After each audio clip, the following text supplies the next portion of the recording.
PM Yashasvi scholarship, PMYAS, ASVI scholarship పథకానికి సంబంధించిన portal, అర్హతలు మరియు దరఖాస్తు విధానం పూర్తి వివరాలు తెలుగులో క్రింద ఇవ్వబడ్డాయి.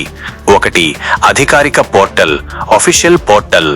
ఈ స్కాలర్షిప్ కోసం విద్యార్థులు నేషనల్ స్కాలర్షిప్ పోర్టల్ NSP ద్వారా దరఖాస్తు చేసుకోవాలి. అధికారిక వెబ్సైట్ scholarships.gov.in యొక్క లింక్. 2. ఆర్థిక సహాయం వివరాలు, స్కాలర్షిప్ బెనిఫిట్స్. ఈ పథకం కింద ఎంపికైన విద్యార్థులకు ట్యూషన్ ఫీజు, హాస్టల్ ఫీజు మరియు ఇతర ఖర్చుల నిమిత్తం ఆర్థిక సహాయం నేరుగా అందిస్తారు. 9 మరియు 10వ తరగతి విద్యార్థులకు ఏటా 75,000 రూపాయలు. 11 మరియు 12వ తరగతి ఇంటర్మీడియట్ విద్యార్థులకు ఏటా 1,25,000 రూపాయలు. 3. ఉండవలసిన అర్హతలు, ఎలిజిబిలిటీ క్రైటీరియా. వర్గాలు, కేటగిరీస్.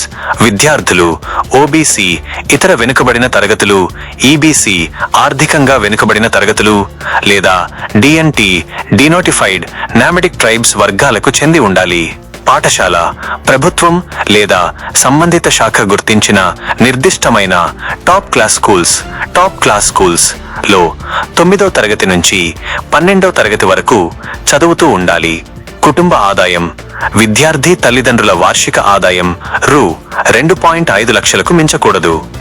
బాలికలకు ఇందులో ప్రత్యేక ప్రాధాన్యత, 30% రిజర్వేషన్ ఉంటుంది. 4.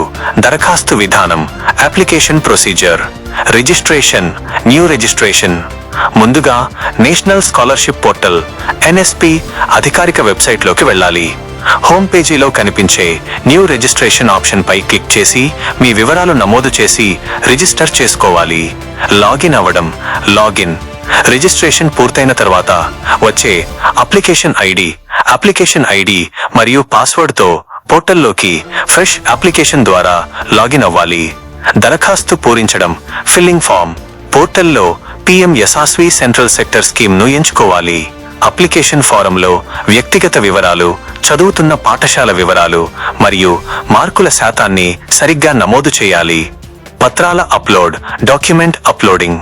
అవసరమైన ధృవపత్రాలను స్కాన్ చేసి అప్లోడ్ చేయాలి. సమర్పణ, ఫైనల్ సబ్మిషన్. అన్ని వివరాలు సరిచూసుకున్న తరువాత దరఖాస్తును సబ్మిట్ చేయాలి. అనంతరం దాని ప్రింటౌట్ తీసుకుని భద్రపరుచుకోవాలి. 5. కావలసిన ముఖ్యమైన పత్రాలు, రిక్వైర్డ్ డాక్యుమెంట్స్. ఆధార్ కార్డ్, కుల ధృవీకరణ పత్రం, క్యాస్ట్, కమ్యూనిటీ సర్టిఫికేట్, ఆదాయ ధృవీకరణ పత్రం, వ్యాలిడ్ ఇన్కమ్ సర్టిఫికేట్, గత విద్యా సంవత్సరం మార్కుల memo, mark sheets of previous class, విద్యార్థి పేరు మీద ఉన్న బ్యాంక్ అకౌంట్ వివరాలు, బ్యాంక్ పాస్బుక్, పాఠశాల నుంచి పొందిన బోనఫైడ్ లేదా ప్రవేశ ధృవీకరణ పత్రం, పాస్పోర్ట్ సైజ్ ఫోటో. ఈ స్కాలర్షిప్ కు దరఖాస్తు చేయడానికి మరియు వెరిఫికేషన్ కు సంబంధించిన పూర్తి గడువు తేదీలు సాధారణంగా NSP పోర్టల్లో అందుబాటులో ఉంటాయి. కాబట్టి విద్యార్థులు ఎప్పటికప్పుడు అధికారిక వెబ్సైట్ను సందర్శించడం మంచిది.